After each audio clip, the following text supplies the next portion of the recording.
Hello everyone, welcome to MA classes. मैं हूं सुनील कुमार। इस वीडियो में मैं झारखंड बोर्ड के क्लास 12 के टर्म 2 एग्जामिनेशन के लिए जो मॉडल सेट जारी किया गया है उसका मैथमेटिक्स के फर्स्ट मॉडल सेट का सेक्शन सी का सॉल्यूशन बताऊंगा। फर्स्ट मॉडल सेट का सेक्शन ए और सेक्शन बी का सॉल्यूशन वीडियो में पहले ही अपलोड कर चुका हूं।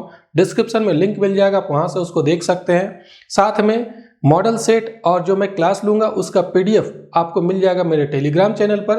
टेलीग्राम चैनल का लिंक डिस्क्रिप्शन में दिया हुआ है, आप वहां से मेरे टेलीग्राम चैनल को ज्वाइन कर लीजिए ताकि आपको पीडीएफ भी मिल जाए। तो बने रहिए इस वीडियो में, और ये वीडियो अगर आपको पसंद आता है तो जरूर लाइक कीजिएगा, अपने फ्रेंड्स के साथ शेयर कीजिएगा। मेरा चैनल अभी तक सब्सक्राइब नहीं किया तो सब्सक्राइब कर लीजिए। मैं यहाँ पर मैथमेटिक्स का ही वीडियो लेकर के आता हूँ।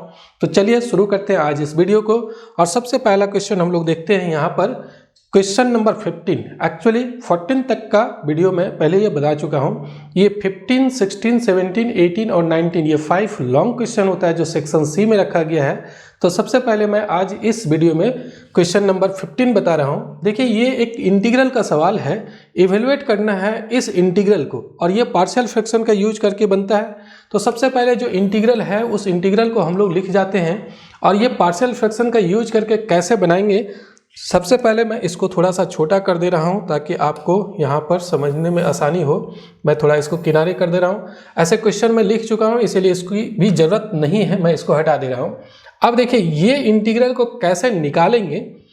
इस इंटीग्रल को निकालने के लिए पार्शियल फ्रैक्शन का यूज करेंगे। ये आपको दिख रहा है x square plus x plus 1 divided by x plus 2 into X square plus 1, ये दिया हुआ है। अब इसको हम लोग पार्शियल फ्रैक्शन में डिकम्पोज कर लेते हैं। तो कैसे डिकम्पोज करते हैं, यहाँ पर आप एक देख रहे हैं कि एक लीनियर है और यहाँ पर एक क्वाड्रेटिक है। तो ए डिवाइडेड बाय, यहाँ पर लिखेंगे x plus 2, A divided by x plus 2। अगर लीनियर फैक्टर रहे तो उसके ऊपर में कांस्टेंट लिखते हैं, और अगर क्वाड्रेटिक फैक्टर रहे, ये अगर फिर से फैक्टराइज नहीं हो सकता है तो यही रहने दीजिए, क्वाड्रेटिक है। और यहाँ पर ऊपर में लिखेंगे B X plus C divided by X square plus 1। तो सबसे पहले तो हम लोग पार्शियल फ्रैक्शन में डिकम्पोज करने के लिए ये हम लोग मान लेते हैं।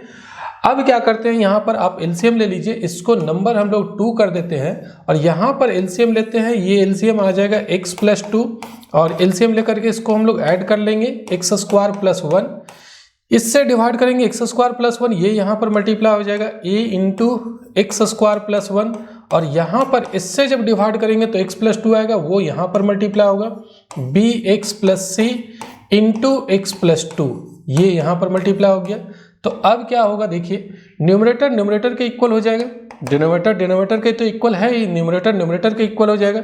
तो a into X square plus 1 plus B X plus C into X plus 2, ये किसके इक्वल आएगा, ये जो है वो यहाँ पर x square plus x plus 1 के इक्वल आ जाएगा। अब क्या करते हैं, पार्शियल फ्रैक्शन अगर आप पढ़े होंगे तब तो ठीक है, अगर नहीं पढ़े होंगे तो मेरे चैनल पर इंटीग्रेशन का लाइव क्लास में लिया हूँ, उसका लिंक जो है इसी के डिस्क्रिप्शन में मिल जाएगा, आप वहाँ से पूरा इंटीग्रेशन देख सकते हैं। इंटीग्रेशन का मैं वहाँ पर 18-19 क्लास लिया हूँ। तो चलिए अब देखते हैं, यहाँ पर सबसे पहला अब हम लोग क्या करते हैं, ए और बी का वैल्यू, ए बी और सी जो कांस्टेंट है वो वैल्यू निकाल करके यहाँ पर पुट कर देंगे, तो ये पार्शियल फ्रैक्शन में डिकम्पोज हो जाएगा। तो कैसे निकालेंगे ए बी सी का वैल्यू, एक्स का ऐसा वैल्यू पुट करना है ताकि कुछ फैक्टर जीरो हो जाए। जैसे यहाँ पर आप पुट कीजिए एक्स की जगह -2 पुट करने से आप देख रहे हैं ये वाला टर्म ही जीरो हो जाएगा। तो ये टर्म जीरो हो जाएगा तो ए का वैल्यू निकल जाएगा। कैसे, देखिए, यहाँ पर -2 पुट करेंगे, -2 का होल स्क्वायर तो 4 हो जाएगा। ये -2 का जब होल स्क्वायर करेंगे तो 4 + 1, यहाँ पर ये 5 आ रहा है, 5 इंटू ए हो जाएगा, ये हो जाएगा 5 इंटू ए। और यहाँ पर -2 पुट करेंगे तो -2 + 2 तो ये कैंसिल हो जाएगा, जीरो हो जाएगा, तो पूरा टर्म ही जीरो हो जाएगा। यहाँ पर पुट कीजिए, ये -2 का होल स्क्वायर 4 आएगा, और यहाँ पर पुट करेंगे -2 और +1 तो कितना हो जाएगा, 4 + 1 5, 5 में 2 सब्ट्रैक्ट करेंगे 3 आ जाएगा। तो इससे हम लोग का ए का वैल्यू निकल गया, इम्प्लाइज ए इक्वल टू आ रहा है 3/5। देखिए, ए का वैल्यू निकल गया। अब हम लोग बी और सी का वैल्यू निकालेंगे, तो ऐसा पुट करेंगे ताकि कुछ टर्म जीरो हो जाए। तो क्या और भी कोई वैल्यू एक्स का पुट करने से जीरो आएगा, कोई वैसा वैल्यू नहीं मिल रहा है। तो फिर क्या करेंगे, तो कोई भी वैल्यू पुट कर दीजिए। जनरली आप बहुत छोटा वैल्यू पुट कीजिए ताकि कैलकुलेशन करने में आसानी हो। जैसे हम लोग x की जगह 0 पुट कर देते हैं, तो 0 पुट करने से ये तो 0 हो जाएगा, तो यहाँ पर 1 इंटू ए, ये हो जाएगा a, और यहाँ पर अगर आप x के जगह 0 पुट कीजिएगा तो ये हो जाएगा c, क्योंकि ये 0 पुट करने से तो ये टर्म 0 हो जाएगा, तो सिर्फ c बचेगा, और यहाँ पर 0 पुट करेंगे तो सिर्फ 2 बचेगा। तो आप कह सकते हैं यहाँ पर आया 2c, और इधर अगर x के जगह 0 पुट करेंगे तो 1 आएगा। तो देखिए 0 पुट करने से कैलकुलेशन थोड़ा आसान हुआ, हम लोग 0 पुट कर दिए x का वैल्यू।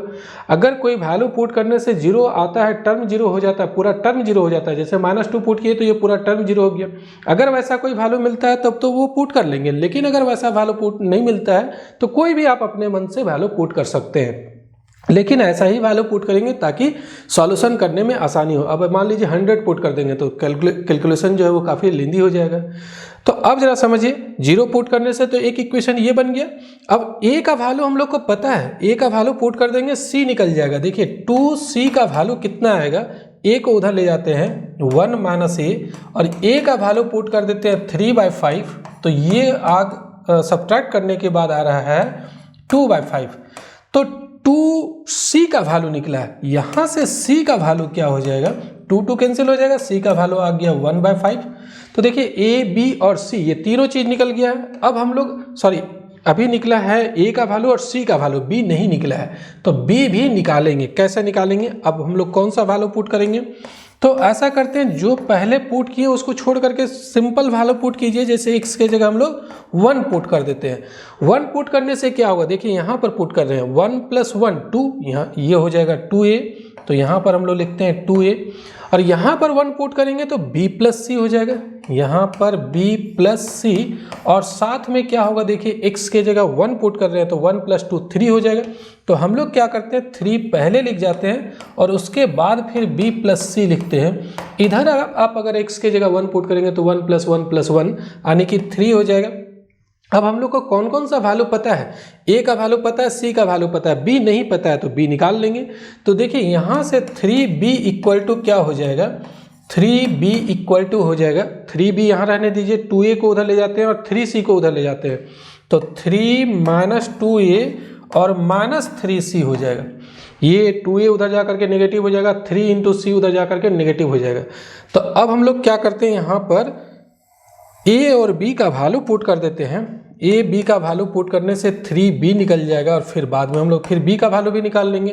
तो 3 - 2a, a का वैल्यू कितना है, 3/5 है, और फिर -3 × c, c का वैल्यू कितना है, 1/5 है।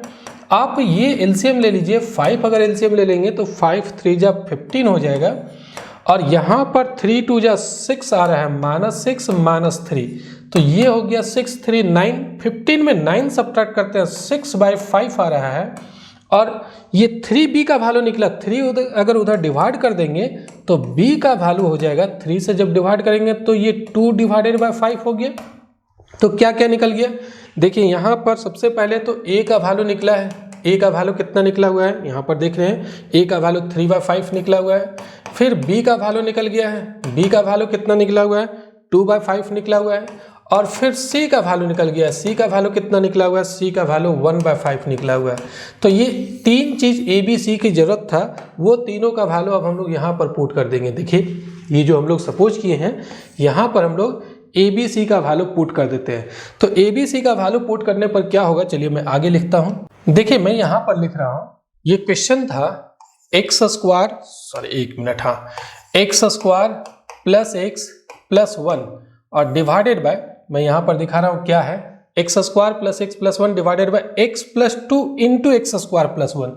ये है x + 2 × x² + 1, और किसके बराबर था, यहाँ पर पहले a डिवाइडेड बाय x + 2 लिखे थे हम लोग, a डिवाइडेड बाय x + 2, और यहाँ पर लिखे थे bx + c divided by x² + 1 लिखे थे हम लोग।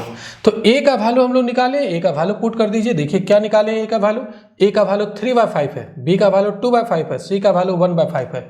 तो a का वैल्यू 3/5, b का वैल्यू पुट करते हैं, b का वैल्यू है 2/5, और c का वैल्यू पुट करते हैं, c का वैल्यू है 1/5।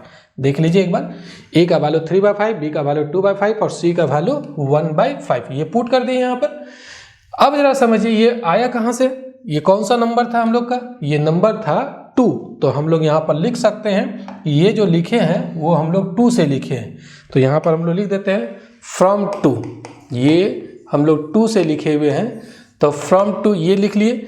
अब ऐसा करते हैं, इसको देखिए कैसे लिखते हैं, इसको लिखते हैं 3 divided by 5 into 1 divided by x plus 2 लिख जाते हैं। 3 divided by 5 into 1 divided by x plus 2, ये दोनों में डिवाइड कर दीजिए।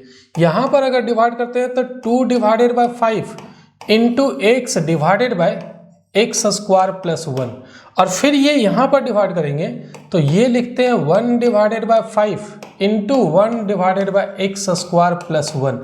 अब इसी को इंटीग्रेट करना था, देखिए यही इंटीग्रल था, देयरफॉर i इक्वल टू, आई में तो यही इंटीग्रेशन था। देखिए मैं एक बार दिखा देता हूँ क्वेश्चन, इसी को इंटीग्रेट करना था, तो इसका जो वैल्यू निकाले वो पुट कर देते हैं। इसका वैल्यू हम लोग निकाले हुए ना, इसका वैल्यू देख रहे हैं ये पूरा है, तो इसका वैल्यू पुट कर दीजिए। वो पार्शियल फ्रैक्शन में डिकम्पोज हो चुका है, 3 divided by 5 into 1 divided by x plus 2, फिर उसके बाद है 2 divided by 5 into x divided by X square plus 1, और फिर आगे है 1 divided by 5 into 1 divided by X square plus 1, ये है, इसी को इंटीग्रेट करना है।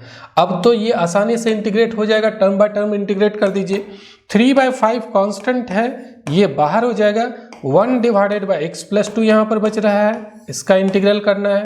यहाँ पर 2 डिवाइडेड बाय 5, ऐसा करते हैं हम लोग 2 को अंदर ही रखते हैं, सिर्फ 1 डिवाइडेड बाय 5 बाहर करते हैं, 2 को अंदर ही रखते हैं। यहाँ पर 2x divided by X square plus 1, क्यों अंदर रखे हैं 2 मैं अभी बताऊंगा।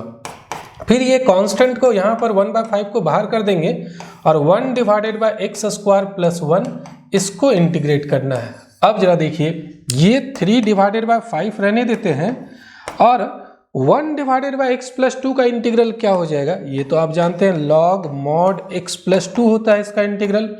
ये 1 डिवाइडेड बाय 5 रहने देते हैं। देखिए इसी का डिफरेंशियल कोएफिशिएंट ऊपर है, एक्स स्क्वायर प्लस 1 को जब डिफरेंशिएट कीजिएगा तो 2x आएगा, तो इसीलिए 2 को हम लोग अंदर रखे थे ताकि इसी का डिफरेंशियल कोएफिशिएंट ऊपर आ जाए। अगर इसका डिफरेंशियल कोएफिशिएंट ऊपर है तो इसका इंटीग्रल हो जाएगा log of mod x square plus 1। अगर डिनोमिनेटर का डिफरेंशियल कोएफिशिएंट न्यूमरेटर में है तो लॉग ऑफ डिनोमिनेटर इसका इंटीग्रल का फॉर्मूला होता है। यहाँ पर 1/5 रहने देते हैं, और इसका भी इंटीग्रल का फॉर्मूला जानते होंगे, 1 divided by X square plus 1, यानी कि ये हो जाएगा tan इनवर्स x, इसका इंटीग्रल tan इनवर्स x और साथ में कांस्टेंट c, तो यही इसका आंसर हो जाएगा, यही कंप्लीट आंसर हो गया। देखिए ये सभी लॉन्ग टाइप का क्वेश्चन होगा जिसमें से 5 क्वेश्चन पूछा जाएगा, ओनली 3 क्वेश्चन का जवाब देना है। हम लोग कोशिश किए हैं, जो मैं मॉडल सेट बनाया हूँ या जैक को जो मैं ये बताया हूँ कि क्या पैटर्न होगा, तो ताकि स्टूडेंट को ऐसा हम लोग काम किए हैं ताकि स्टूडेंट फ्रेंडली हो, थोड़ा सा आसान हो जाए, क्योंकि कोरोना काल में तो आप लोग का पढ़ाई डिस्टर्ब हुआ ही है। तो कोशिश कर रहे हैं हम लोग कि ये आपको जो फाइनल एग्जामिनेशन में भी क्वेश्चन जो आएगा बिल्कुल मॉडल सेट पर ही आएगा, उसी पैटर्न पर आएगा, तो ये प्रयास है। और मॉडल क्वेश्चन जो है वो हम लोग ही कुछ टीचर 2-3 टीचर मिल करके हम लोग बनाए हैं। तो ये मॉडल सेट आपको कैसा लग रहा है ज़रूर बताइएगा कमेंट करके, मॉडल सेट सही है या नहीं। और करीब करीब यही पैटर्न जो है वो जैक बोर्ड के फाइनल एग्जामिनेशन में भी आपका रहेगा। और जो मैं बता रहा हूँ एक तरीके से एक सिंपल सॉल्यूशन है, सिंपल मॉडल क्वेश्चन तो आपके पास है, मॉडल सॉल्यूशन भी हो जाएगा। ये इसी तरीके से आपको एग्जाम में लिखना भी है। चलिए अब आगे बढ़ते हैं और नेक्स्ट क्वेश्चन को देखते हैं हम लोग। नेक्स्ट क्वेश्चन देखिए ये है 16 नंबर, ये इसको इंटीग्रेट करना है। तो देखिए यहाँ पर हम लोग कैसे इंटीग्रेट करेंगे जरा समझिएगा। ये क्वेश्चन हो गया, तो मैं यहाँ पर क्वेश्चन को लिखा हूँ 16 नंबर क्वेश्चन को। अब सबसे पहले क्या करते हैं, इस टाइप का सवाल को बनाने के लिए मैं इसको हटा दे रहा हूँ। यहाँ पर आप देख रहे हैं ये मॉड x प्लस 2 है, सॉरी 1 मिनट जस्ट, हाँ ये mod x plus 2 divided by यहाँ पर है 2x square plus 6x plus 5। ये 15 नंबर क्वेश्चन जो है वो आपका फाइनल एग्जामिनेशन में भी पार्शियल फ्रैक्शन जैसा ही, पार्शियल फ्रैक्शन से रिलेटेड ही क्वेश्चन होगा, और 16 नंबर क्वेश्चन इसी से रिलेटेड होगा। यहाँ पर हो सकता है कि ये रूट अंडर भी हो, तो आप ज़्यादा से ज़्यादा प्रैक्टिस कीजिएगा इस टाइप के सवाल को। ये स्पेशल टाइप का इंटीग्रेशन जो है उसमें से कोई एक क्वेश्चन आपका 16 नंबर में रहेगा। तो ऐसे सवाल को बनाने के लिए तरीका क्या होता है, इसको बनाने का तरीका होता है कि सबसे पहले जो न्यूमरेटर में आपको लीनियर एक्सप्रेशन दिख रहा है उसको मान लेते हैं a into differential coefficient of ये जो क्वाड्रेटिक एक्सप्रेशन है, चाहे वो रूट अंडर में भी रहे, मान लीजिए अगर ये रूट अंडर में भी है तो यहाँ पर क्वाड्रेटिक एक्सप्रेशन ही लिखते हैं। ये क्वाड्रेटिक एक्सप्रेशन का डिफरेंशियल कोएफिशिएंट, रूट अंडर वाला मत लिखिएगा, मतलब इसका डिफरेंशियल कोएफिशिएंट नहीं लिखना है, हम लोग यहाँ रूट हटा देंगे और इसका डिफरेंशियल कोएफिशिएंट लिखना है यहाँ पर, अगर रूट भी रहे तब। खैर इस क्वेश्चन में रूट अंडर नहीं है तो ऐसे सवाल को बनाएंगे कैसे। न्यूमरेटर जो x+2 है उसको हम लोग a मान लेंगे, a into differential coefficient of denominator plus b, ये जो क्वाड्रेटिक एक्सप्रेशन है उसका डिफरेंशियल कोएफिशिएंट, और a और b कोई कांस्टेंट होगा जिसका वैल्यू हम लोग निकाल लेंगे। तो चलिए देखिए कैसे निकालते हैं। इम्प्लाइज यहाँ x+2 रहने दीजिए और a इसको डिफरेंशिएट करते हैं तो ये हो जाएगा 4x + 6 और 2 का तो 0 हो गया प्लस b। अब क्या करते हैं हम लोग यहाँ पर, ये x+2 रहने दीजिए, यहाँ x का टर्म को एक साथ कर दीजिए और कांस्टेंट का टर्म को अलग कर दीजिए। जैसे x का टर्म को लिखेंगे तो 4 इंटू a इंटू x होगा और ये अंदर मल्टीप्लाई करेंगे तो 6a + b, ये जो है वो कांस्टेंट है। अब ये दोनों एक्सप्रेशन इक्वल है, इधर लेफ्ट हैंड साइड वाला और राइट हैंड साइड वाला, तो x का कोएफिशिएंट x के कोएफिशिएंट के इक्वल आएगा। जैसे x का कोएफिशिएंट यहाँ पर 4a है और यहाँ पर x का कोएफिशिएंट 1 है, यहाँ x का कोएफिशिएंट 1 है तो ये 1 के इक्वल आ जाएगा। इसको नंबर हम लोग डाल देते हैं 2 और इसको नंबर डाल देते हैं 3। फिर इधर जो कांस्टेंट टर्म है, यहाँ पर कांस्टेंट टर्म क्या है, 6a + b, right hand side में कांस्टेंट टर्म है और लेफ्ट हैंड साइड में कांस्टेंट टर्म 2 के इक्वल हो जाएगा। ये कांस्टेंट के इक्वल होगा, x का कोएफिशिएंट x के कोएफिशिएंट के इक्वल होगा। तो यहाँ पर अब हम लोग a और b का वैल्यू निकाल लेंगे। तो a और b का वैल्यू कैसे निकालेंगे जरा देखिए, समझिएगा इसको। सबसे पहले तो a का वैल्यू तो आसानी से निकल जाएगा 3 से। 3 इम्प्लाइज a आ जाएगा आपका 1/4 और जब a का वैल्यू निकल गया तो b का वैल्यू भी निकल जाएगा 4 से। देखिए b का वैल्यू कितना आएगा, b ये उधर ले जाएंगे 2 - 6a और a का वैल्यू बैठा देंगे तो a का वैल्यू है क्या, 1/4 है। ये कट जाएगा, 3 2 जा 6 और 2 2 जा 4, ये मल्टीप्लाई ये एलसीएम लेकर के सब्ट्रैक्ट कर देंगे, 4 - 3 यानी कि ये 1/2 आया। तो a का वैल्यू भी निकल गया, b का वैल्यू निकल गया। अब देखिए मैं यहाँ पर ही लिख जा रहा हूँ, जरा समझिएगा इसको।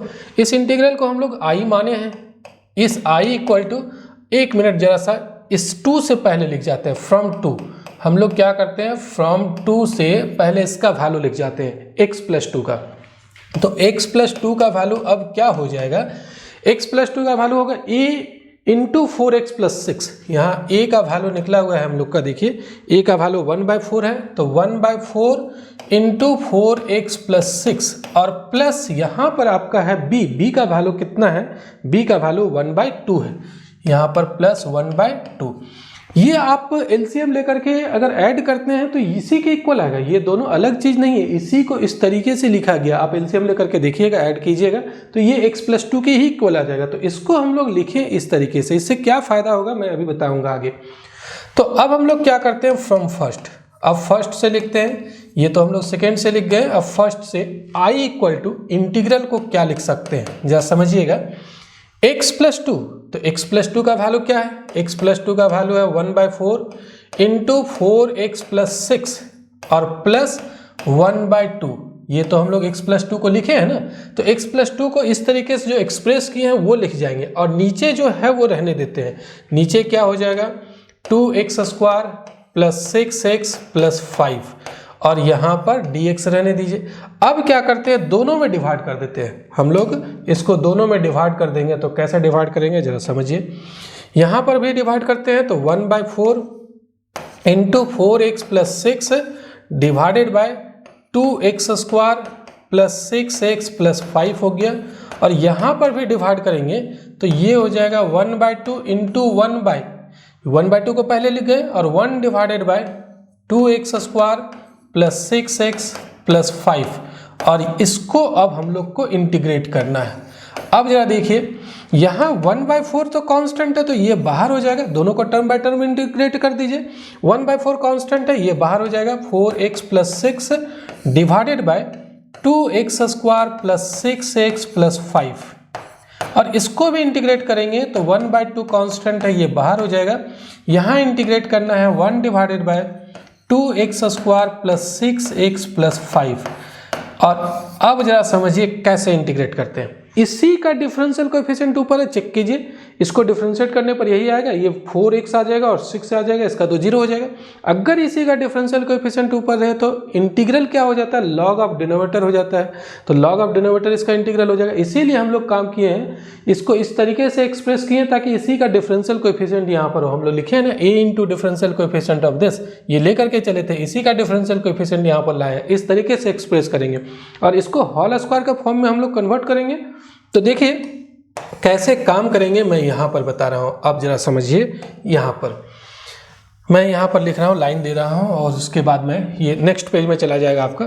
1/4 रहने देते हैं, इसी का डिफरेंशियल कोएफिशिएंट है ऊपर में, तो इसका इंटीग्रल तो डायरेक्ट लिख सकते हैं, log mod of 2x² plus 6x plus 5। और इसको कैसे इंटीग्रेट करेंगे जरा इसके बारे में समझिएगा। इसको इंटीग्रेट करने के लिए हम लोग इसको होल स्क्वायर में कन्वर्ट करेंगे। तो सबसे पहला स्टेप बाय स्टेप आप याद रखिएगा, सबसे पहला x² का जो कोएफिशिएंट है उसको कॉमन ले लीजिएगा। तो x² का कोएफिशिएंट 2 है, चाहे वो जो भी कोएफिशिएंट हो, 1 के अलावा अगर कोई दूसरा नंबर है तो कॉमन ले लेंगे। तो 2 कॉमन ले लेंगे, यहाँ पर x² हो गया और यहाँ पर 2 कॉमन लेंगे तो 3x हो जाएगा, ये 3x, और वहाँ पर कॉमन लेंगे तो 5/3 हो जाएगा, क्योंकि 5/2 होगा, 2 ना कॉमन ले रहे हैं तो 5/2 हो जाएगा। और ये dx ज्यों का त्यों रहने दीजिए। अब आगे बढ़ते हैं, 1/4 इंटू लॉग, यहाँ पर mod 2x² plus 6x plus 5 को ज्यों का त्यों रखते हैं और प्लस 1/2 को भी बाहर कर देते हैं, 1/4 हो जाएगा। ये जरा समझिए, इसको होल स्क्वायर में कैसे हम लोग सेट करते हैं। x² लिख जाते हैं, यहाँ पर 2 से मल्टीप्लाई करेंगे और x पहले लिख जाते हैं, 3 को बाद में लिखते हैं। 2 से मल्टीप्लाई किए, 2 से डिवाइड कर दीजिए। देखिए ये 2 और ये 2 कैंसिल हो जाएगा तो 3x ही ना बचेगा, ये अलग नहीं है, 3x ही है, क्योंकि 2 कैंसिल हो गया 3x। लेकिन ये ऐसा लिखे ताकि होल स्क्वायर का फॉर्मूला में आ जाए। अब हम लोग क्या करते हैं, 3/2 का होल स्क्वायर को ऐड कर देते हैं और 3/2 का होल स्क्वायर को सब्ट्रैक्ट भी करेंगे। तो 5/2 तो रहने देते हैं, ये पहले से जो है वो तो रखते हैं, और 3/2 अपने से ऐड किए हैं तो इसको सब्ट्रैक्ट भी कर लेना पड़ेगा। तो 9/4 यहाँ पर सब्ट्रैक्ट कर दीजिए, इसका होल स्क्वायर करेंगे तो 9/4 ही आएगा। या तो आप 3/2 का होल स्क्वायर ही लिखिए, 3/2 का होल स्क्वायर अगले स्टेप में हम लोग उसको स्क्वायर करके लिख जाएंगे। तो क्या किए फिर से समझ लीजिए, ये 2 तो बाहर कर दिए, 4 हो गया, ये जो कहते हो रखे हैं, इस 3x को क्या किए, 2 से मल्टीप्लाई किए, 2 से डिवाइड किए, 3/2 का होल स्क्वायर को अपने से ऐड किए, 3/2 का होल स्क्वायर को सब्ट्रैक्ट भी कर दिए, 5/2 जो है वो रहने दिए हैं। अब यहाँ पर dx लिख जाइए। अब आगे जरा समझिएगा क्या करते हैं। अब नेक्स्ट टर्म, ये तो हम लोग का इंटीग्रेशन हो चुका है, इसको ज्यों का त्यों आगे लिखते चले जाइए। Log mod 2x² plus 6x plus 5, और साथ में ये जो 1/4 है वो लिखते हैं। और यहाँ पर देखिए ये अब होल स्क्वायर के फॉर्मूला में है, a² plus 2ab plus b², मतलब x प्लस 3/2 का होल स्क्वायर हो जाएगा। और इसका आप कैलकुलेशन कर लीजिए, रफ में कर लीजिए, जैसे 5/2 माइनस 9/4, ये सब्ट्रैक्ट कीजिएगा 4 एलसीएम लेकर के, तो कितना आएगा, यहाँ पर आ जाएगा 10 माइनस 9, 10 माइनस 9 मतलब 1/4 आएगा। और 1/4 को तो आप 1/2 का होल स्क्वायर लिख सकते हैं ना, 1/2 का होल स्क्वायर लिख दिए और यहाँ पर dx जो है वो रहने दीजिए।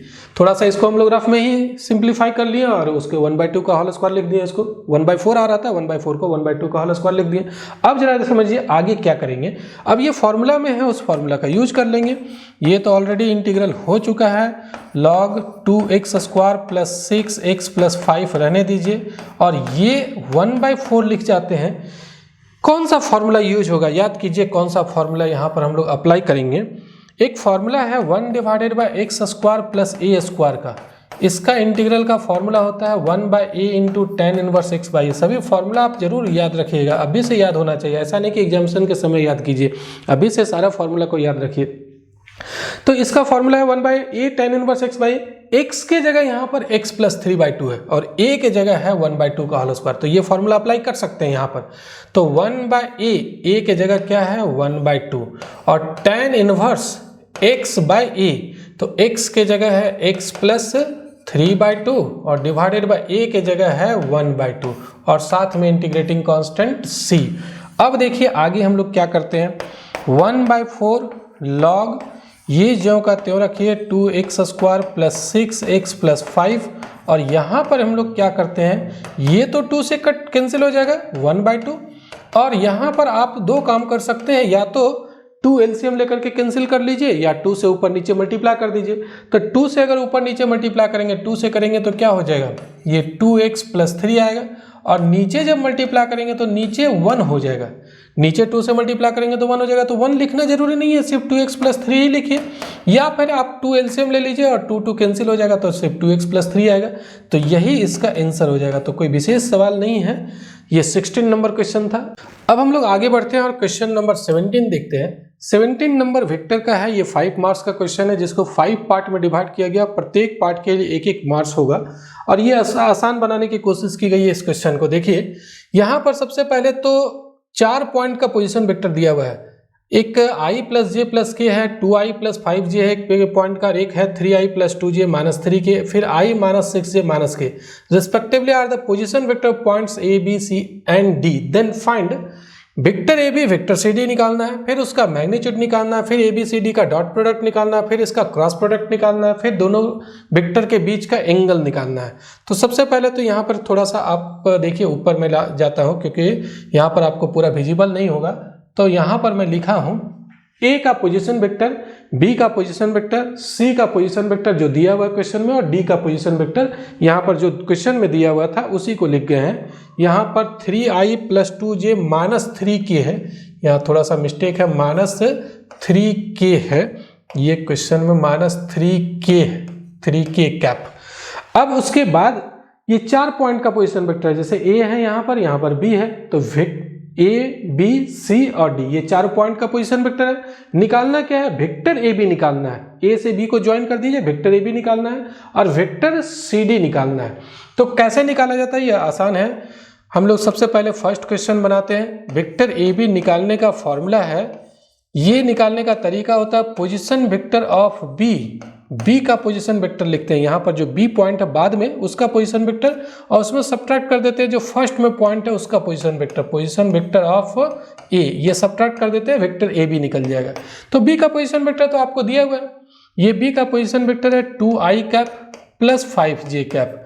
फिर ए का पोजीशन वेक्टर है, देखिए ए का position vector i plus J plus के है। अब ये सब्ट्रैक्ट कर दीजिए, तो सब्ट्रैक्ट करते हैं तो 2i में i सब्ट्रैक्ट करते हैं i हो जाएगा, 5j में j सब्ट्रैक्ट करते हैं 4j हो जाएगा, और फिर माइनस k हो जाएगा। यहाँ पर यहाँ k नहीं है तो 0k में एक k सब्ट्रैक्ट करेंगे तो माइनस k, a भी निकल गया।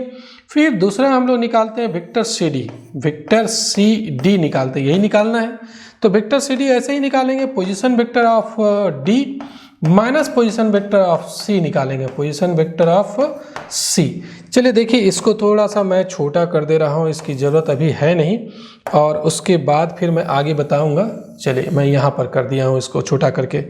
अब आगे हम लोग सी डी निकालना है, तो कैसे निकालेंगे, देखिए वेक्टर सी डी, डी का पोजीशन वेक्टर हम लोग को पता है, देख रहे हैं क्या है, i माइनस 6j और माइनस के है। फिर उसके बाद C का पोजीशन वेक्टर को सब्ट्रैक्ट करना है। C का पोजीशन वेक्टर क्या है, 3i cap plus 2j cap minus 3k cap है, ये C का पोजीशन वेक्टर। अब सब्ट्रैक्ट कर दीजिए, i में 3i सब्ट्रैक्ट करते हैं तो माइनस 2i कैप हो जाएगा। फिर 6j माइनस 6j में 2j सब्ट्रैक्ट करेंगे तो माइनस 8j हो जाएगा ये, और माइनस के और माइनस माइनस प्लस हो जाएगा, तो माइनस के में 3k ऐड कर देंगे तो यहाँ हो जाएगा आपका 2k। ये ए बी और सी डी दोनों ये वेक्टर निकल गया। अब फिर इसका मैग्नीट्यूड भी निकालना है, तो मैग्नीट्यूड ये दूसरा नंबर क्वेश्चन बन जाएगा। सॉरी, ये दूसरा नहीं है, ये पहला ही क्वेश्चन था। दूसरा नंबर क्वेश्चन में वेक्टर ए बी का मैग्नीट्यूड निकालना है। तो वेक्टर ए बी का मैग्नीट्यूड कैसे निकलेगा, वेक्टर ए बी लिख जाइए पहले। वेक्टर ए बी है i प्लस 4j माइनस के। अब इसका मैग्नीट्यूड निकालने का तरीका मैं पहले भी बताया हूँ, फर्स्ट जो सेक्शन ए और सेक्शन बी का जो मॉडल सेट का सॉल्यूशन मैं बताया उसको जरूर देखिएगा, डिस्क्रिप्शन में लिंक है। सेट फर्स्ट का ही सेक्शन ए और सेक्शन बी, वहाँ पर भी मैं मॉडुलस का तरीका बताया था। तो क्या करते हैं, आई का जो कोएफिशिएंट है 1 है उसका स्क्वायर कर देते हैं, फिर जे का जो कोएफिशिएंट है 4 है इसका स्क्वायर कर देते हैं, के का कोएफिशिएंट है -1 उसका स्क्वायर कर देते हैं। अब ये कैलकुलेशन कर लीजिए कितना आता है। ये आ जाएगा 16 + 1 17 + 1 18 आ जाएगा, √18। और √18 का वैल्यू आप लिख सकते हैं 3√2। √18 को 9 × 2, 9 का स्क्वायर रूट 3, 3√2 लिख सकते हैं। चलिए अब आगे देखते हैं हम लोग। एक CD का भी निकालना है मैग्नीट्यूड, वेक्टर CD का। तो वेक्टर CD दूसरा नंबर में ये दो चीज़ निकालना है, वेक्टर CD का मैग्नीट्यूड। तो वेक्टर CD हम लोग को पता है -2i cap -8j cap +2k cap, इसका हम लोग निकाल लेंगे मैग्नीट्यूड। तो कैसे निकालेंगे? -2 का होल स्क्वायर 4 हो जाएगा, स्क्वायर करके मैं लिख रहा हूँ। -8 का होल स्क्वायर हो जाएगा 64, और ये है 2 का होल स्क्वायर हो जाएगा 4। अब चेक कर लीजिए ये कितना आता है। तो 68 + 4 72 आ रहा है। 72 का रूट अंडर क्या होगा? 72 को लिख सकते हैं 36 × 2 लिख सकते हैं। 6 × 2 = 12 और 3 × 2 = 6 172 आ जाएगा। 36 का स्क्वायर रूट हो जाएगा 6, और यहाँ पर √2 ज्यों का त्यों रहने दीजिए। तो ये निकल गया हम लोग का AB और CD का मैग्नीट्यूड। अब फिर हम लोग को क्या करना है? AB और CD का डॉट प्रोडक्ट भी निकालना है। तो थर्ड नंबर क्वेश्चन ये है, यहाँ पर मैं लिख रहा हूँ। करना क्या है आपको? AB और वेक्टर CD, ये दोनों वेक्टर जो है उसका डॉट प्रोडक्ट निकालना है। तो पहले हम लोग AB वेक्टर लिख जाते हैं। AB वेक्टर हम लोग यहाँ पर निकाले हुए हैं। देखिए I + 4j - k है, ये है I + 4j और -k है। फिर वेक्टर CD, तो वेक्टर CD भी हम लोग को पता है। वेक्टर CD क्या है? -2i -8j + 2k, -2i -8j -2i -8j और +2k है। इसी का हम लोग को डॉट प्रोडक्ट निकालना है। तो देखिए कैसे निकलता है। कोएफिशिएंट को मल्टीप्लाई कर देते हैं डॉट प्रोडक्ट में। यहाँ पर i का कोएफिशिएंट है 1 और वहाँ पर i का कोएफिशिएंट है -2, दोनों मल्टीप्लाई किए। यहाँ पर i का कोएफिशिएंट है 4, वहाँ पर i का कोएफिशिएंट है -8, इस दोनों को मल्टीप्लाई करेंगे। यहाँ पर i का कोएफिशिएंट है -1 और वहाँ पर i का कोएफिशिएंट है 2, उसको मल्टीप्लाई करेंगे। तो ये क्या हो गया? -2 हो गया। यहाँ पर -32 आ गया, यहाँ पर -2 आ गया।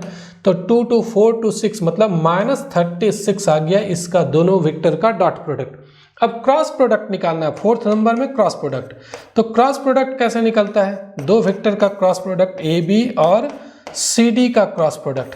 तो ये निकालने के लिए पहले हम लोग AB लिख जाते हैं। AB का वैल्यू यही है I + 4j -k, और CD का भी वैल्यू हम लोग को पता है, क्रॉस करना है -2i cap -8j cap +2k cap, इसका क्रॉस प्रोडक्ट।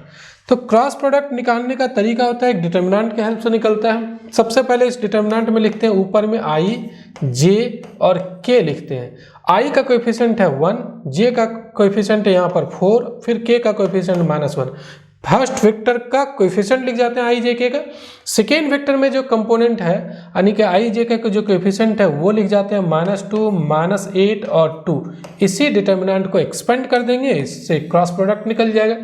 तो डिटर्मिनेंट कैसे एक्सपेंड करते हैं वो तो पता ही होगा। यहाँ पर सबसे पहले हम लोग इस रो से एक्सपेंड करते हैं, फर्स्ट रो से।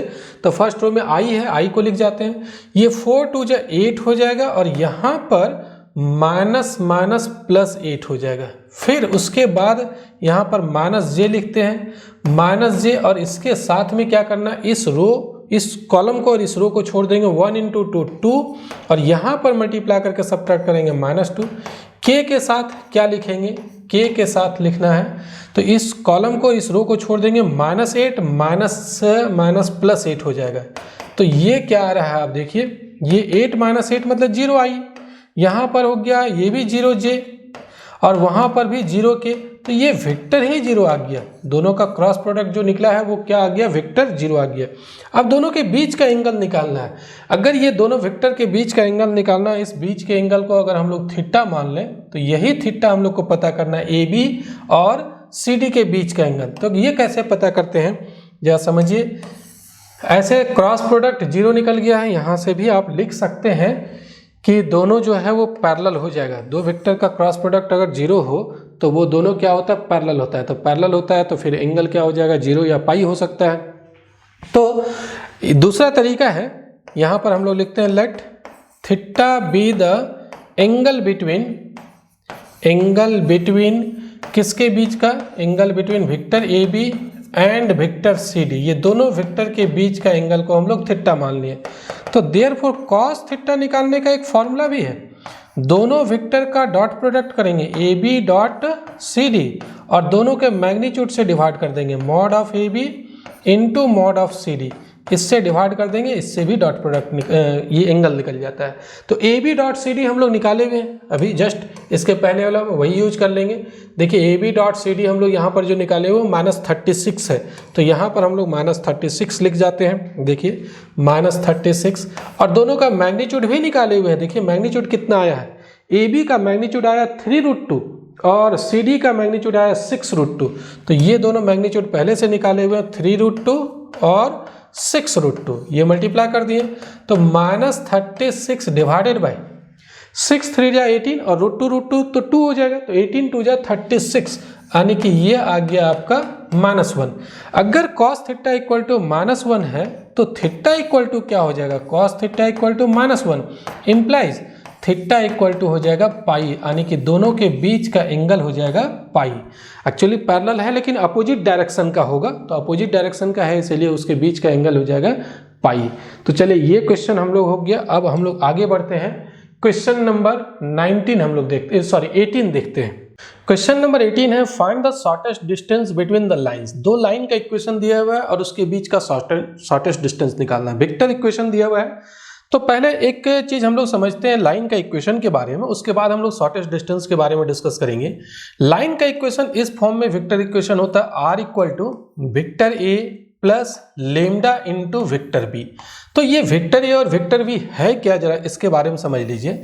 अगर मान लीजिए ये लाइन है जिसका इक्वेशन ये दिया हुआ है, ये लाइन है, तो एक फिक्स्ड पॉइंट से अगर ये लाइन पास कर रहा है जिसका पोजिशन वेक्टर ए है, ये एक फिक्स्ड पॉइंट से पास कर रहा है और उसका पोजीशन वेक्टर ए है, और ये जो लाइन है वो वेक्टर बी के पैरेलल है। तो इस लाइन का इक्वेशन इस फॉर्म में लिखते हैं, R equal to A plus lambda B, जहां लेमडा एक पैरामीटर है, कांस्टेंट है। तो ये क्या बताता है, ये बताता है उस फिक्स्ड पॉइंट का पोजीशन वेक्टर जिस पॉइंट से लाइन पास कर रहा है, और ये बताता है लाइन जिस वेक्टर के पैरेलल है। अगर बी वेक्टर के पैरेलल है तो यहाँ पर ये बी लिखा हुआ है, लाइन बी वेक्टर के पैरेलल है। अब शॉर्टेस्ट डिस्टेंस निकालना है, तो शॉर्टेस्ट डिस्टेंस क्या होता है, देखिए लाइन जो होता है 3D में वो अस्क्यू लाइन या फिर पैरेलल लाइन होता है। अस्क्यू लाइन मतलब जैसे ये लाइन है, एक लाइन नीचे से गया है और एक लाइन उसके ऊपर से गया है, ये अस्क्यू लाइन हो गया, ये पैरेलल नहीं है। और शॉर्टेस्ट डिस्टेंस क्या होता है, दोनों के बीच जो शॉर्टेस्ट डिस्टेंस होगा ये आपको शायद ऐसा दिख रहा होगा, तो इस तरीके से ये शॉर्टेस्ट डिस्टेंस हो गया। ये जो लाइन ये आपको दिख रहा है, ये दोनों लाइन ऊपर और नीचे वाला का शॉर्टेस्ट डिस्टेंस हो गया। अगर पैरेलल लाइन रहे तो शॉर्टेस्ट डिस्टेंस क्या होगा, मान लीजिए अगर दो लाइन पैरेलल है, एक लाइन ये है और एक लाइन ये है, ये दोनों पैरेलल है, तो इस पर यहाँ एक पॉइंट लेंगे, यहाँ से परपेंडिकुलर ड्रॉ कर देंगे, यही शॉर्टेस्ट डिस्टेंस हो जाएगा। अगर पैरेलल लाइन रहे तो, और अस्क्यू लाइन रहे तो ऐसा लाइन हम लोग एक ऐसा लाइन बनाते हैं जो इस पर भी परपेंडिकुलर होगा, इस पर भी परपेंडिकुलर होगा, दोनों पर, ये इस पर और इस पर, दोनों पर परपेंडिकुलर होगा, तो यही शॉर्टेस्ट डिस्टेंस होता है। शॉर्टेस्ट डिस्टेंस निकालने का फॉर्मूला होता है, अगर अस्क्यू लाइन रहे तो उसका शॉर्टेस्ट डिस्टेंस निकालने का फॉर्मूला है, पैरेलल लाइन रहे तो उसका भी शॉर्टेस्ट डिस्टेंस निकालने का फॉर्मूला है। यहाँ पर हम लोग मॉडल सेट में दोनों तरह के सवाल हैं, अस्क्यू लाइन से भी रिलेटेड और पैरेलल लाइन से भी रिलेटेड। यहाँ पर जरा देखिए इस क्वेश्चन में क्या है, और फिर जो फॉर्मूला होता है उसके बारे में भी हम लोग डिस्कस करेंगे, क्या शॉर्टेस्ट डिस्टेंस का फॉर्मूला होता है। तो सबसे पहले यहाँ पर जो क्वेश्चन कहता है, दो लाइन का इक्वेशन दिया हुआ है, मैं यहाँ पर दोनों लाइन का इक्वेशन लिख के आऊँ। एक लाइन का इक्वेशन ये लिखा हुआ है, गिवन लाइंस आर, एक लिखा हुआ है क्वेश्चन में r equal to I plus 2j plus 3k plus lambda 2i plus 3j plus 4k, ये फर्स्ट हम लोग इक्वेशन नंबर कर दिए। और एक दूसरा लाइन दिया हुआ r equal to 2i plus 4j plus 5k plus mu into 4i plus 6j plus 8k। एक में लेमडा है, दूसरा में म्यू है, दोनों में सेम नहीं है, एक में लेमडा और एक में म्यू, दोनों सेम नहीं रहता है। तो अब ये देखना है कि ये लाइन पैरेलल है या अस्क्यू लाइन है। अगर पैरेलल है तो आप कैसे पता करेंगे, देखिए ये दोनों यहाँ पर जो लेमडा के साथ में मल्टीप्लाई है वेक्टर, ये वेक्टर और म्यू के साथ जो मल्टीप्लाई, इसको आप कंपेयर करके देखिएगा। अगर किसी स्केलर से मल्टीप्लाई करने पर ये दूसरा वेक्टर अगर आ जाता है तो इसका मतलब ये दोनों पैरेलल लाइन हो जाएगा। देखिए 2 से मल्टीप्लाई करेंगे तो सेम चीज आ जाएगा, यहाँ पर 2 से मल्टीप्लाई करेंगे तो 4i, 2 से मल्टीप्लाई करेंगे तो 6J, यहाँ पर 2 से मल्टीप्लाई करेंगे तो 8K। तो आप पहले चेक कर लीजिएगा कि वो लाइन पैरेलल है क्या। वो कैसे पता चलेगा?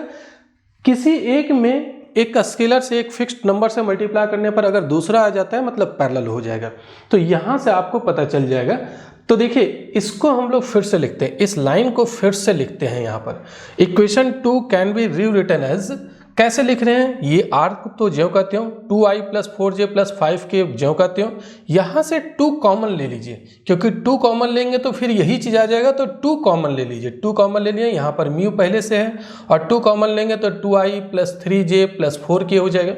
और इस 2 म्यू को एक नया कांस्टेंट मान लीजिए, 2 म्यू को हम लोग म्यू डैश मान लिए। तो r = ये तो ज्यों कहते हैं रखे हैं, 2 म्यू को म्यू डैश लिखे और यहाँ पर भी ज्यों कहते हैं रख दिए। म्यू डैश किसको माने? 2 म्यू को माने हैं, इसी को हम लोग म्यू डैश माने हैं। अब देखिए ये 2 लाइनें हो गया। एक्चुअली इक्वेशन जो 2 है उसको हम लोग फिर से ऐसे लिख दिए। तो अब हम लोग के पास क्या हो गया? लाइन 1 हो गया और लाइन 3 हो गया। यही दोनों के बीच का शॉर्टेस्ट डिस्टेंस निकालना है। ये दोनों लाइन पैरेलल है। पैरेलल लाइन का इक्वेशन जो होता है वो इस फॉर्म में आप कह सकते हैं, r = a1 vector a1 plus lambda b, और दूसरा हो जाएगा vector r = a2 vector plus mu into vector b। यहाँ पर दोनों जगह सेम होगा, ये और ये सेम होगा। देख रहे हैं आप, ये दोनों जगह सेम है। ये यहाँ पर आप देखिए फर्स्ट इक्वेशन में और थर्ड इक्वेशन में देखिए ये सेम चीज़ है। r = a1 plus lambda b के फॉर्म में और r = a2 plus mu b के फॉर्म में। म्यू के जगह यहाँ म्यू डैश है। ये a2 हो गया और ये a1 हो गया। तो a1 और a2 कौन सा हो गया? यही वेक्टर a1 है, ये वेक्टर b है, ये वेक्टर a2 है और ये वेक्टर जो है वो b है। यहाँ पर दोनों जगह सेम होता है। अगर लाइन पैरेलल रहे तो उसका शॉर्टेस्ट डिस्टेंस निकालने का फॉर्मूला है। क्या फॉर्मूला है जरा इसके बारे में समझ लीजिए। मैं यहाँ पर लिखा हूँ फॉर्मूला, जरा 1 मिनट जस्ट। हाँ ये देखिए फॉर्मूला यहाँ पर ये है। 2 लाइन के अगर पैरेलल लाइन रहे तो उसके बीच का शॉर्टेस्ट डिस्टेंस निकालने का फॉर्मूला जरा समझिए क्या है। We know that the shortest distance between 2 parallel lines, 2 parallel line कैसा है? r = a1 plus lambda b and r = a2 plus mu b। ये दोनों लाइन पैरेलल है। तो ये दोनों पैरेलल लाइन के बीच का शॉर्टेस्ट डिस्टेंस निकालने का फॉर्मूला होता है a2 - a1 cross b divided by mod b। ये जो मॉड लिखा हुआ है, जस्ट 1 मिनट, हाँ ये जो मॉड लिखा हुआ है ये पूरे में मॉड लगाने की जरूरत नहीं है। आप सिर्फ क्या कर सकते हैं, ऊपर में मॉड लगा दीजिए, यहाँ पर भी मॉड लगा दीजिए और यहाँ पर भी, ऐसा भी फॉर्मूला यूज कर सकते हैं। पूरे में मॉड लगाने की जरूरत नहीं है, सिर्फ ऊपर में मॉड लगाइए और नीचे भी मॉड लग गया, मतलब पूरा कंप्लीट मॉड हो जाएगा। तो यही फॉर्मूला से हम लोग निकालेंगे। तो सबसे पहले आप करना क्या पड़ेगा इस सवाल को बनाने के लिए? सबसे पहले तो हम लोग इक्वेशन 2 को तो फिर से लिख लिए, दोबारा इस फॉर्म में लिख लिए हैं। अब यहाँ पर पता करना पड़ेगा a1 क्या है, a2 क्या है, फिर b क्या है। तो ये आसानी से पता चल जाएगा। एक्चुअली आप कंपेयर कीजिएगा जब इक्वेशन को, यहाँ पर आप देखिए कंपेयर कीजिए। r ये इक्वेशन 1 यहाँ पर है, जस्ट हाँ ये इक्वेशन है। r = a1 plus lambda b और r = a2 plus mu b। तो a1 ये हो गया, a2 ये हो गया, b तो आपका दोनों में सेम है।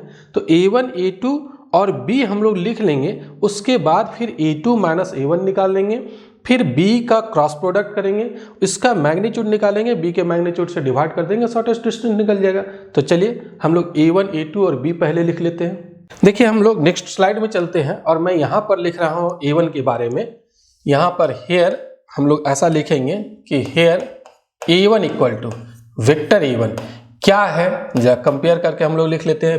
वेक्टर a1 लिख लेते हैं, वेक्टर a2 लिख लेते हैं और फिर वेक्टर b लिख लेते हैं। तो ये तीनों चीज है क्या, इसके बारे में समझिए। यहाँ पर इक्वेशन जो है वो इस फॉर्म में है। यहाँ पर पहला इक्वेशन, फर्स्ट लाइन का इक्वेशन आप देख रहे हैं, r = a1 plus lambda b, यही a1 है, i + 2j + 3k, ये हो गया a1। a1 = हो जाएगा i cap plus 2j cap, ये plus 2j cap plus 3k cap. और फिर b वेक्टर कौन सा है वो भी हम लोग देख लेते हैं। r = a1 तो ये हो गया, प्लस लेमडा b, यही b है, 2i + 3j + 4k, 2i + 3j + 4k, ये आपका वेक्टर b है।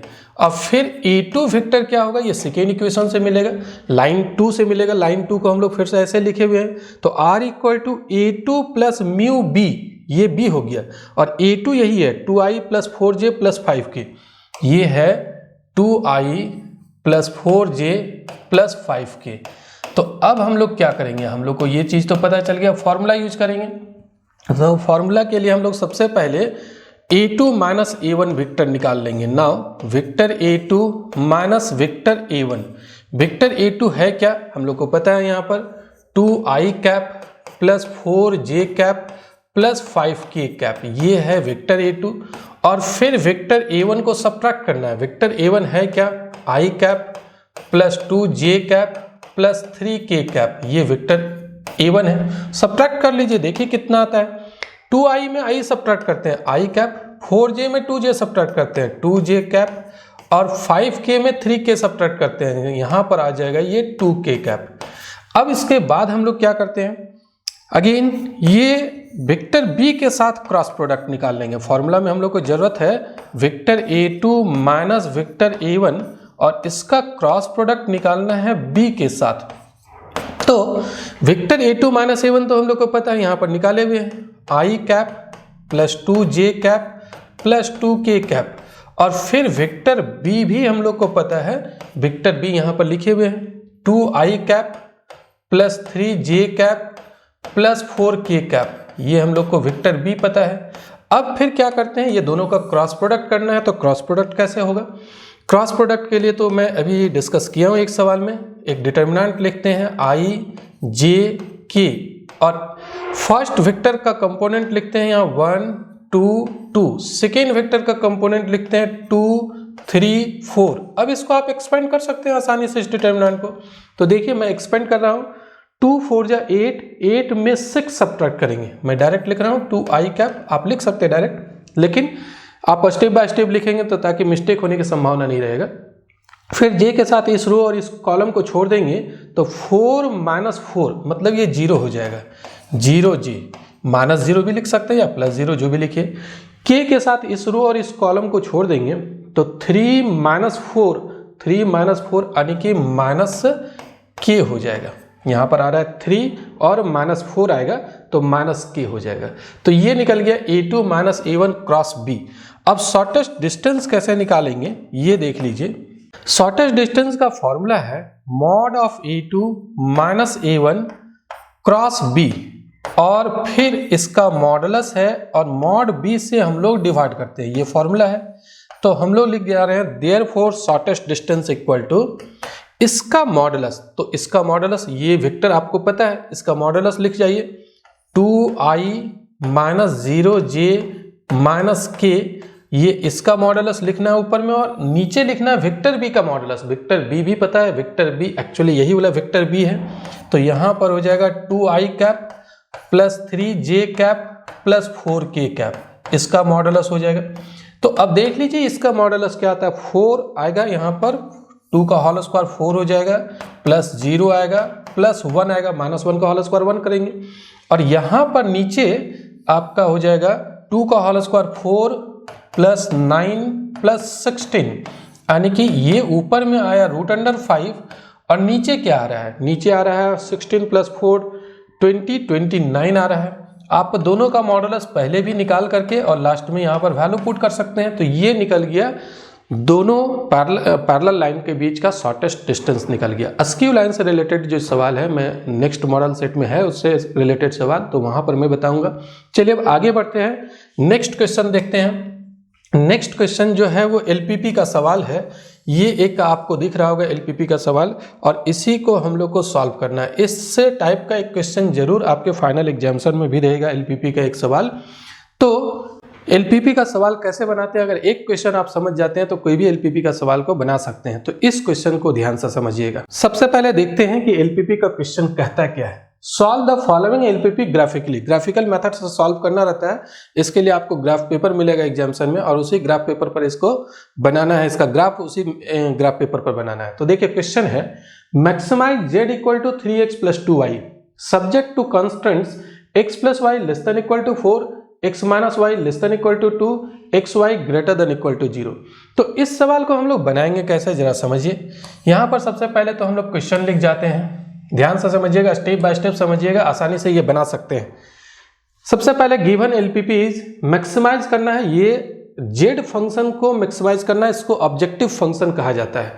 तो इसी को मैक्सिमाइज करना है, जेड जो है एक्स वाई का फंक्शन है और कुछ कंडीशन दिया हुआ है जिसको कंस्ट्रेंट्स कहते हैं। तो सब्जेक्ट टू कंस्ट्रेंट्स, इसी कंडीशन को फॉलो करते हुए इसको मैक्सिमाइज करना है। कंडीशन है कि एक्स और वाई दोनों का sum less than equal to 4 होगा, x minus Y less than equal to 2 होगा और x y दोनों ग्रेटर देन इक्वल टू 0 होता है। एलपीपी में x और y जो होता है वो नॉन नेगेटिव रिस्ट्रिक्शन को फॉलो करता है, इसको कहते हैं नॉन नेगेटिविटी रिस्ट्रिक्शंस, मतलब x और y नेगेटिव नहीं होता है, हमेशा ये पॉजिटिव होता है। तो स्टेप बाय स्टेप समझिएगा कैसे इसको सॉल्व करते हैं। सबसे पहला जो कंस्टेंट यहाँ पर दिया हुआ रहेगा, चाहे जितना भी कंस्टेंट रहे वो सभी को इन इक्वेशन जो है उसको इक्वेशन में बदल देंगे। सबसे पहला काम हम लोग यही करेंगे, we first convert the inequation into equation. हम लोग इन इक्वेशन को इक्वेशन में बदलते हैं, we first convert the inequation into equation. सबसे पहले कंस्टेंट को बदलना है, कंस्टेंट को ही कंस्टेंट में ही इन इक्वेशन होगा, उसको इक्वेशन में बदल देना है। तो x प्लस वाई यहाँ पर इक्वल टू कर देना है, x plus y equal to 4, यहाँ x minus y equal to 2, ये x इक्वल टू 0 हो जाएगा। यहाँ दो चीज़ है, x greater than equal to 0, y greater than equal to 0।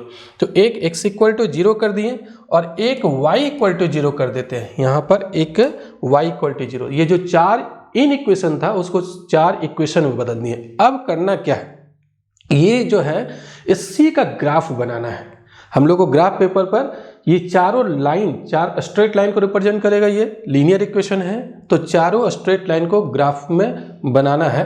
तो सबसे पहले ये किस तरीके का लाइन होगा ये हम लोग देखते हैं। तो ये जो लाइन है कैसा लाइन है, मैं यही 4 इक्वेशन को यहाँ पर भी लिखा हूँ। सबसे पहले फर्स्ट इक्वेशन को देखिए कि ये कहाँ से पास करेगा। आप जैसे 10th क्लास में भी ग्राफ बनाते होंगे लाइन का, तो कैसे बनाते थे हम लोग, एक टेबल बना लेते थे, टेबल बनाते थे जिसमें x और y लिखते थे। x का वैल्यू अगर 0 लिख दिए तो पता कीजिए y क्या होगा, x अगर 0 लिख देते हैं तो y इक्वल टू 4 आ गया। अगर y इक्वल टू, यहाँ पर y इक्वल टू 4 हो जाएगा। अगर y इक्वल टू 0 कर देते हैं तो y इक्वल टू 0 करने से x का वैल्यू 4 हो जाएगा। तो इसको तो हम लोग ग्राफ बना सकते थे। हम लोग स्ट्रेट लाइन पर x 0 और y 4 लेते थे, यहाँ पर मान लीजिए 0 4 है, फिर 4 0, तो 4 0 यहाँ पर है, तो इसको हम लोग मिला देते थे। तो यही इस लाइन का ये जो इक्वेशन है यही लाइन को रिप्रेजेंट करेगा। तो इसी तरीके से बनाना है, लेकिन ज़रूरी नहीं है कि आप टेबल लिखिए, आप ऐसा लिख सकते हैं।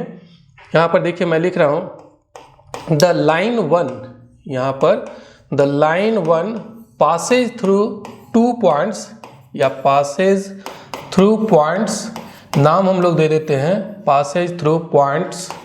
कौन कौन सा पॉइंट से पास कर रहा है, सबसे पहला एक ए देते हैं। तो ए में आप y इक्वल टू 0 पुट कीजिए। सबसे पहले y इक्वल टू हम लोग 0 पुट कर देते हैं। तो y इक्वल टू 0 पुट करने से x का वैल्यू तो आसानी से निकल जाएगा।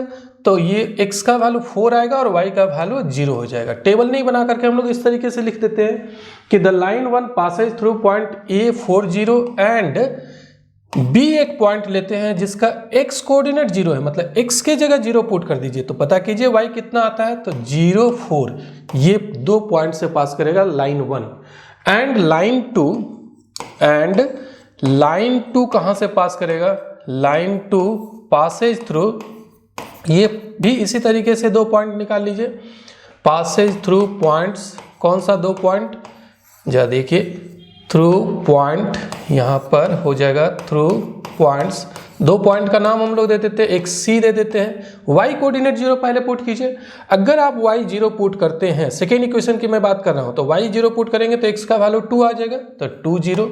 और दूसरा जो दूसरा पॉइंट होगा उसमें x के जगह 0 बैठा दीजिए। तो x के जगह 0 बैठाएंगे तो माइनस वाई इक्वल टू 2 आएगा, यानी कि y का वैल्यू हो जाएगा -2। तो पहला लाइन जो है इस दोनों पॉइंट से पास कर रहा है, दूसरा लाइन जो है वो इस दोनों से पॉइंट से पास कर रहा है। इसका नाम भी दे देते हैं हम लोग, एंड इस पॉइंट का नाम दे रहे हैं D। अब जरा समझिए 2 लाइन और है यहाँ पर। 2 लाइन कौन सा है, x इक्वल टू 0, ये तो आपको पता होगा कि x equal to 0 y axis को रिप्रेजेंट करता है, y equal to 0 x axis को। तो देखिए अगेन इक्वेशन 3 यहाँ पर हम लोग लिख देते हैं। अगेन इक्वेशन 3 रिप्रेजेंट्स, इक्वेशन 3 किसको रिप्रेजेंट करेगा, ये याद रखिएगा, x equal to 0 y axis को रिप्रेजेंट करता है, रिप्रेजेंट्स वाई एक्सिस, एंड ये वाई एक्सिस को रिप्रेजेंट किया। और फिर एंड इक्वेशन 4 किसको रिप्रेजेंट कर रहा है? इक्वेशन 4 रिप्रेजेंट्स, ये रिप्रेजेंट कर रहा है, represents x axis, y equal to 0 जो है वो एक्स एक्सिस को रिप्रेजेंट करता है। तो ये चारों लाइन के बारे में पता चल गया कि किसको किसको रिप्रेजेंट कर रहा है। ये पहला लाइन जो है वो इस दोनों पॉइंट से पास कर रहा है, दूसरा लाइन ये दोनों पॉइंट से पास कर रहा है। अगर 2 पॉइंट पता चल गया तो उससे हम लोग लाइन बना सकते हैं। तीसरा लाइन जो है वो वाई एक्सिस हो गया और चौथा लाइन जो है वो एक्स एक्सिस। अब यही चारों को ग्राफ पेपर पर बना लेंगे। तो ग्राफ पेपर पर बनाइए। सबसे पहले हम लोग एक ग्राफ पेपर लेंगे, ग्राफ पेपर आपको एग्जामिनेशन हॉल में मिल जाएगा। वहां पर हम लोग एक एक्स एक्सिस ले लेते हैं और एक वाई एक्सिस ले लेते हैं। तो सबसे पहले फर्स्ट लाइन को बनाते हैं। फर्स्ट लाइन 2 पॉइंट से पास कर रहा है, A40 और B04। तो यहाँ पर देखिए, ये मान लीजिए 1 है, ये 2 हो गया, ये 3 हो गया, 4 हो गया।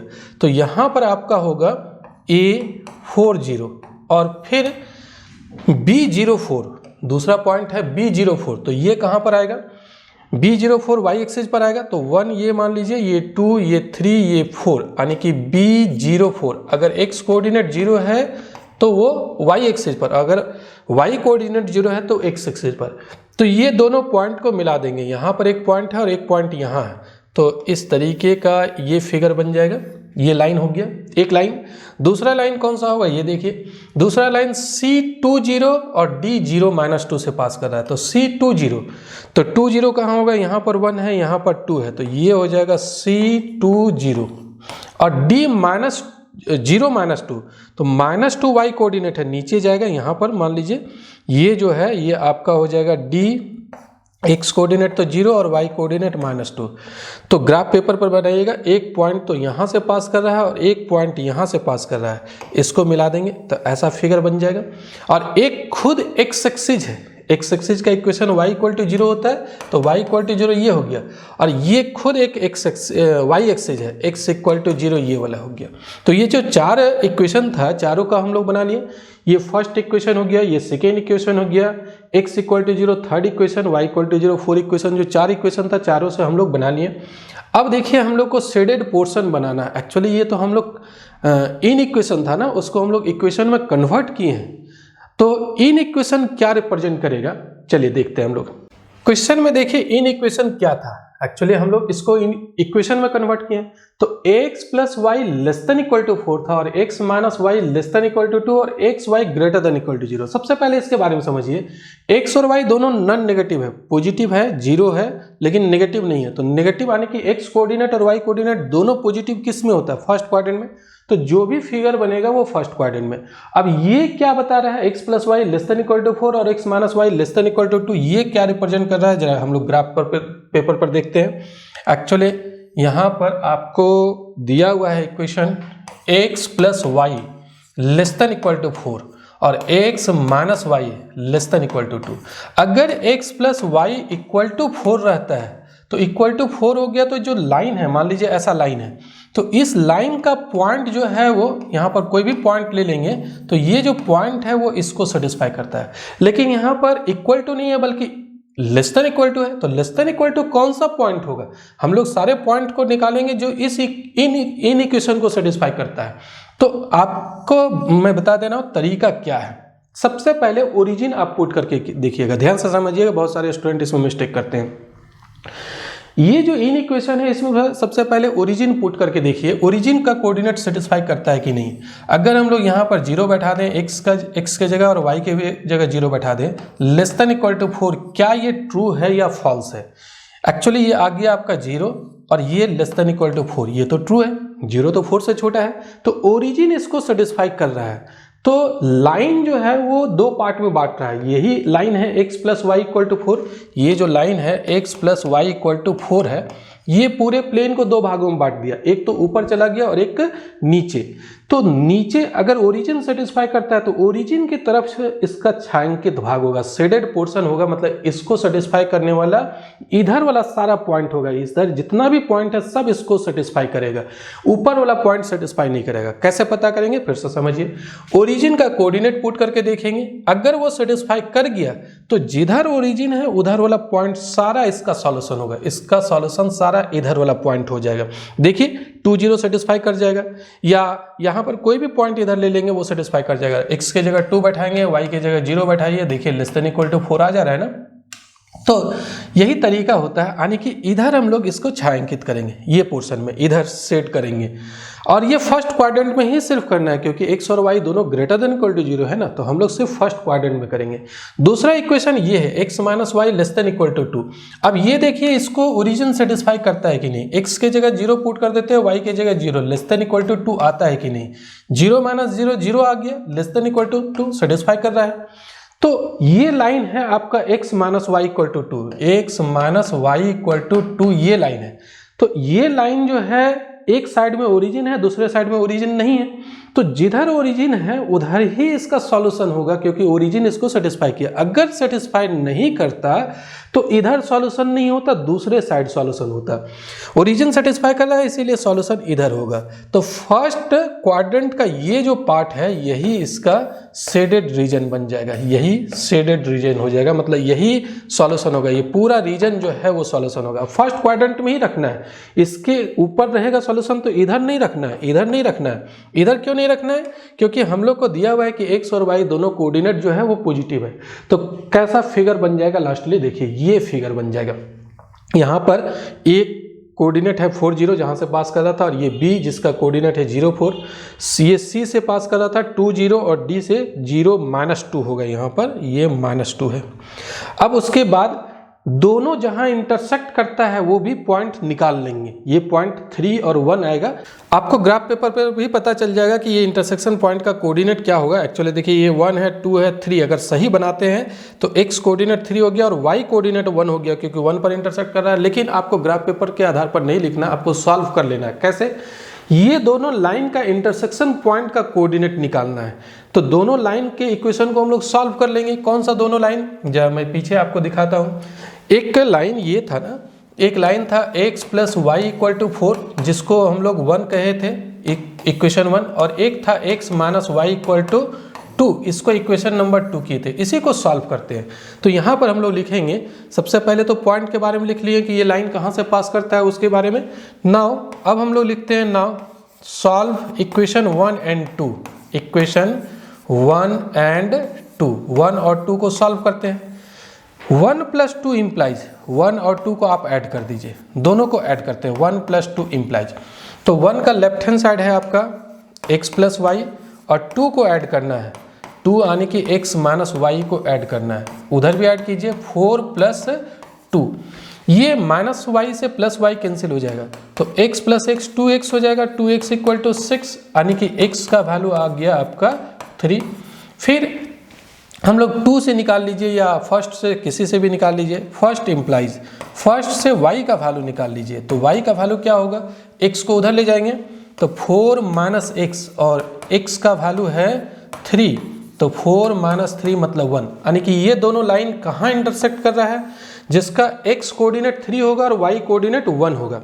तो देयरफॉर यहाँ पर हम लोग लिखेंगे, therefore line 1 and 2, lines 1 and 2 intersect at, ये कहाँ इंटरसेक्ट कर रहा है, इंटरसेक्ट एट, नाम दे देते हैं हम लोग सबसे पहले, P पॉइंट दे देते हैं, उसका x कोऑर्डिनेट 3 निकला है और y कोऑर्डिनेट 1 निकला है। एक्चुअली ये दो लाइन को रिप्रेजेंट कर रहा है। ये दोनों लाइन जो है वो कहाँ पर इंटरसेक्ट कर रहा है, जिसका x कोऑर्डिनेट 3 है और y कोऑर्डिनेट 1 है।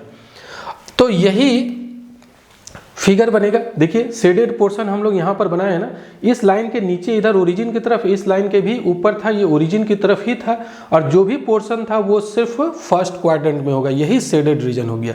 अब इस शेडेड रीजन को फिजिबल रीजन कहते हैं। जो कंस्टेंट है एलपीपी में दिया हुआ क्वेश्चन में, उसका कंस्टेंट को सेटिस्फाई करने वाला यही रीजन है, और इस रीजन को हम लोग कहते हैं फिजिबल रीजन। इसके जितने भी पॉइंट हैं वो कंस्टेंट को सेटिस्फाई करेंगे। तो अब हम लोग क्या करते हैं, इस सवाल को सॉल्व करने के लिए हम लोग को ऑब्जेक्टिव फंक्शन का मैक्सिमम वैल्यू निकालना है। तो मैक्सिमम वैल्यू, एक रूल है कि फिजिबल रीजन का जो कॉर्नर पॉइंट है, ये जो 4 कॉर्नर पॉइंट दिख रहा है, O, C, P और B, इसी कॉर्नर पॉइंट पर या तो मैक्सिमम मिलेगा या मिनिमम मिलेगा। तो कॉर्नर पॉइंट पर हम लोग ऑब्जेक्टिव फंक्शन z का वैल्यू निकाल लेंगे। तो देखिए अब आगे हम लोग क्या करते हैं। The feasible region of the system of inequation given in constraint is shown by shaded reason.